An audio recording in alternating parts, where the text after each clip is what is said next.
Hi Capricorn, welcome and this is your reading. Be open-minded po, hindi po halos lahat makaka-resonate kaya piliin nyo na lamang. And thank you nga po pala sa mga nag-subscribe, lalo na sa mga bumabalik. Marami pong salamat. Give me the message for Capricorn. Ano yung mensahe sa'yo?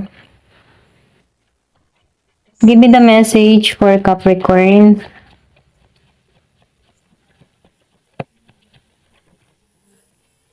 Meron ditong death, alchemy, and wisdom. So, nakikitaan ko dito yung iba sa inyo. Meron kang tinapos na cycle, okay?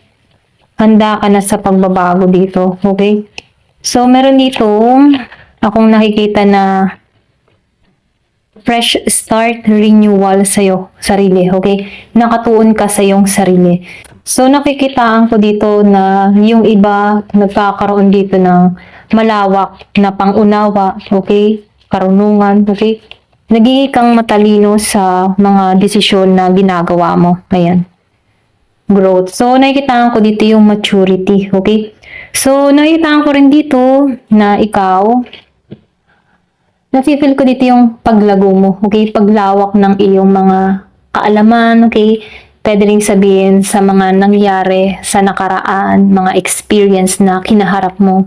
Ito yung tumutulong sa'yo kung bakit hinuhubog ka dito, okay? So, nakikitaan ko rin dito yung lawak ng pangunawa, okay?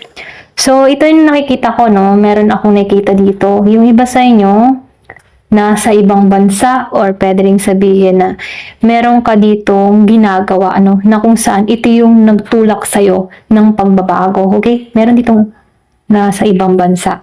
Doon nag-start yung kanyang buhay na kung saan dito siya nagkakaroon ng karunungan, experience dito, nagkakaroon siya ng growth sa mga pinuntahan niya dito, okay?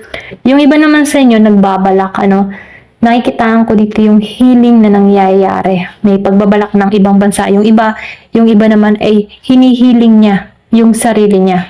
Kumbaga, bumabawi siya ng lakas sa mga nangyari sa nakaraan. Okay?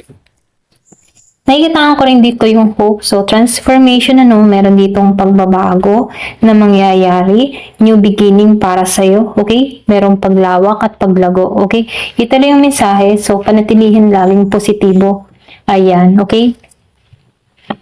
Give me the message. Ano pa yung mensahe dito?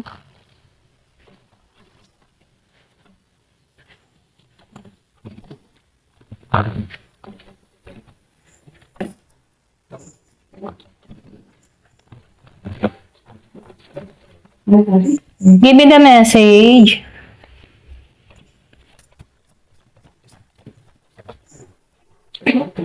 Meron ditong sexuality, okay? So, nakikita ko dito, meron ditong tao na mayroong tinutuklas, kumbaga, pinag-aaralan niya yung sarili niya, kung ano ba itong nararamdaman niya sa tao na to, okay? Love ba to o sexual lang? Ganon. Ito lang nakikita ko, yung iba sa inyo, hindi halos lahat.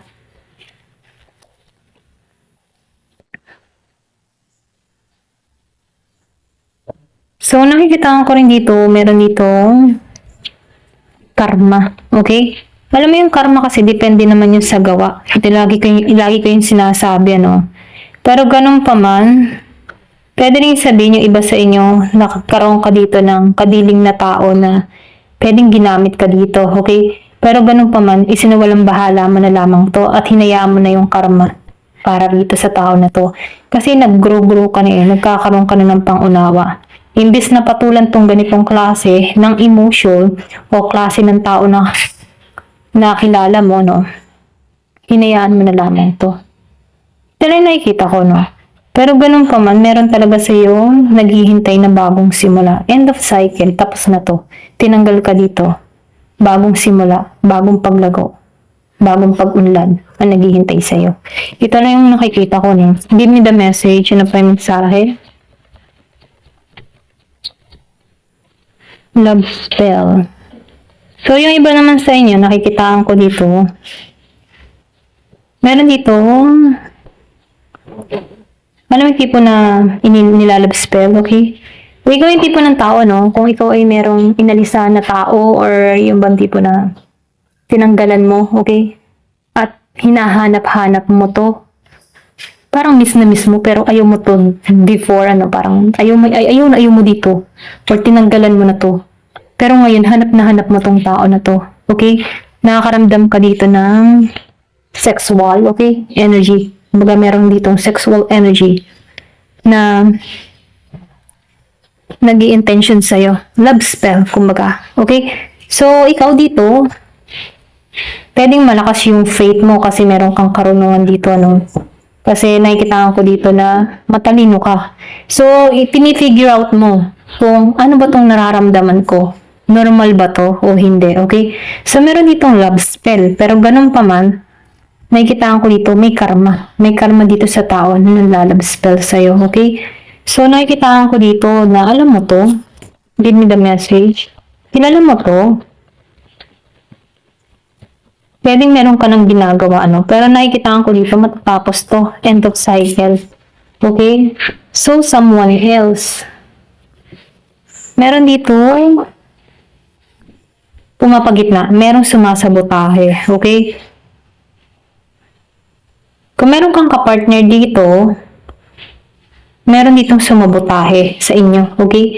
Or pwede rin ikaw, meron kang kasama or meron kang kalibin, kapartner na parang may nagbabago dito. Okay? So, meron ditong sumabotahe sa connection. Meron sumusubok. Pwedeng merong interest sa person mo. Okay? Meron tong ginagawa. Ito. Pwede rin meron dito nagkaka-interest sa tao mo. Or pwede rin ikaw ang interest ng tao na to. Okay? Para sirain yung connection na meron ka dito. Okay? So, piliin nyo na lamang kasi nakikita ko dito meron sumasabotahe or may sumabotahe sa connection nyo. May love spell. Ayan. May love spell na involves. Pero ganun pa man, huwag ka mag-alala. May karma to. Ito yung mensahe, may karma. Just pray na lang para mawasak po. Kung ikaw yung pakaramdam mo, ikaw ay ini-spell, okay? Ayan.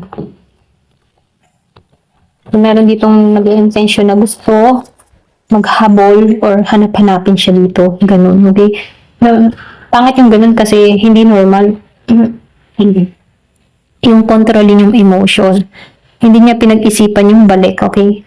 Kahit anong gawin niya, yung balik ay babalik talaga, okay? So, meron ditong di ba, casting spell. Meron talagang spell. Casting spell, love spell. So, meron ditong nagsasalita or sabihin natin na meron dito mga sinasabi, okay? Na kung saan yun yung kanyang pinaniniwalaan. Pwede rin sabihin, yung iba sa inyo, nakikita ko rin dito, pwede meron kang ginagawa, okay? Hindi halos lahat, para ma-attract yung abundance, okay? Yung pampaswerte, yung iba sa inyo, merong nilalove spell, yung iba casting spell, or merong pampaswerte na ginagawa para maging managana, So, nakikita ko rin dito na meron din itong ginagawang protection. Pwede ikaw meron kang ginagawang protection para sa sarili mo, para hindi ka masakop ng mga spell na yun, Kasi ang spell, meron mabuti, may masama, So, depende ang balik nun, okay? Kung mabuti, wala namang mangyayari sa yung masama kasi mabuti naman yung ginagawa mo. Hindi ka nag-i-intention ng masama sa yung kapwa, okay? Pero pag masama ang ginagawa, ay talagang matik yun, talagang may babalik at babalik dun, okay? Ito lang yung nakikita ko, Pero ganun pa man, nakikita ko dito, meron ditong tao na nagka-casting spell para sa mabuti. At yung iba naman sa inyo, meron gumagawa ng hindi maganda. Meron ditong good spell and bad spell, okay? Ito lang yung nakikita ko. So, piliin nyo na lamang yung part nyo kung meron ka mga ginagawang spell for abundance or spell for love spell, kung magagayuma. Ayan. Nurture. So, sinasabihan dito, okay lang naman na laging nasa bahay, okay?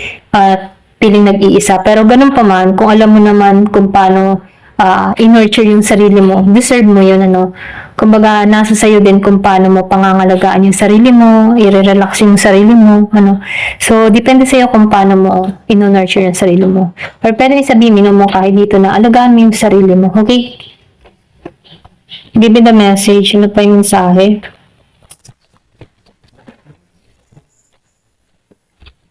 recharge.